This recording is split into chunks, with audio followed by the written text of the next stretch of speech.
सनवन इटू धोन प्रिंस भैया की ओर से। अरे चुप हो धर जनी लोरावा छोड़ी दो यहाँ चरावा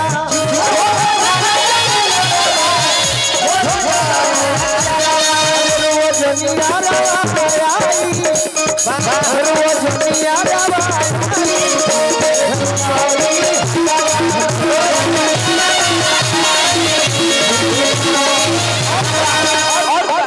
कम समय में देखो, कम समय में आधा घंटा ना 2 घंटा गई। मनमीत बाबा है का हमारे बड़ी सुंदर YouTube चैनल में मनमीत बाबा के क्या बात। हमारे मनमीत बाबा बहुत हमारे यूट्यूबर भाई जे गीत संगीत चढ़ावेले तो केहू अच्छा चढ़ावेला केहू खराब चढ़ावेला। बाकी मनमीत बाबा कलाकार से गोलू राजा से सच्चाई पूछ के चढ़ावे ने गीत संगीत और खास करके इंटरव्यू। मनमीत बाबा के बहुत बहुत स्वागत करब। हमारा अजीत भैया के परम प्रिय भाई हमारे भी बड़ भाई लड़की को हतिया मनमीत बाबा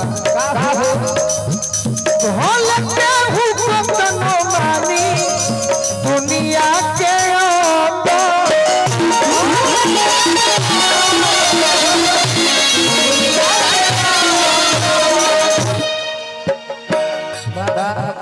सन 1 सन भी सन 3 गो उद्योग मंटू सिंह जी आशीर्वाद दिले बनी।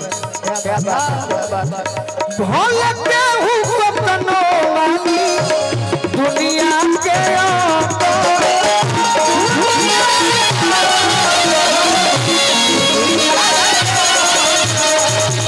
हमारा खाती ना होई है जब हम जीते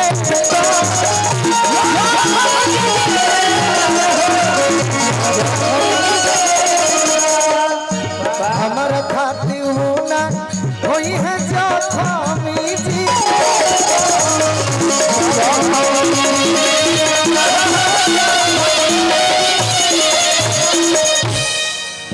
अरे खुशी नहीं मिली दी है अरे कोतनो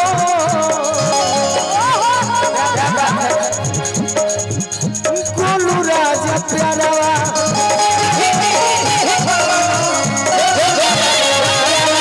खुशी नहीं मिली दी है कोतनो गोलू राजा प्यारा रोज नियारा आई रोज नियारा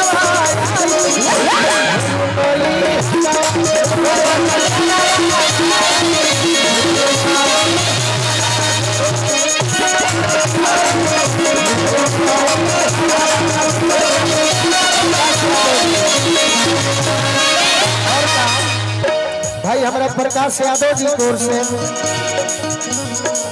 पैसा के फेर में रही तब फरवरी में 5 लाख घाटा ना लगो रही।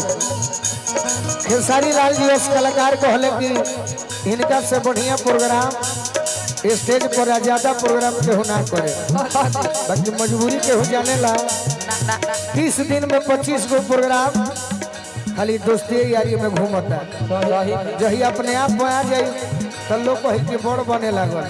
हमारा बड़ नहीं खे बने के ना फिल्म के हीरो बने के बाद अपना समाज के खास करके हमारे समाज भूमिहार समाज और बाद भोजपुरी में और बिरादर लोग के दिल के हीरो बने के श्रद्धा बा।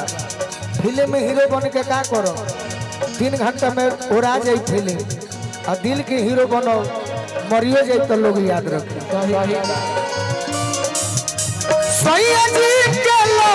खाली रही मोर शरीरिया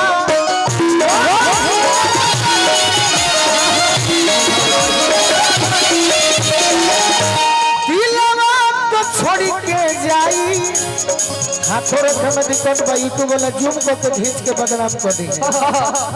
दिलवा तो छोड़ के जाई तोहरे नुकिया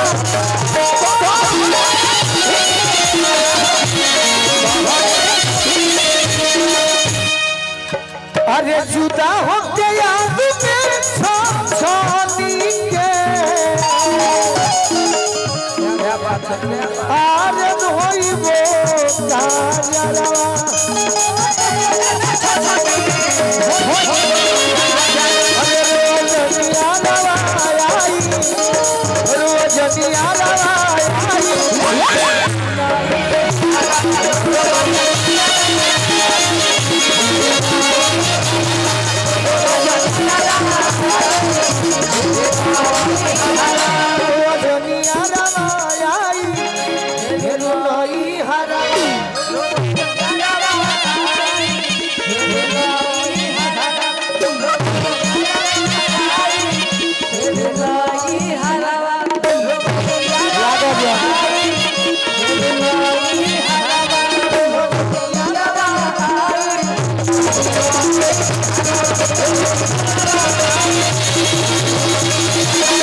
लय गो।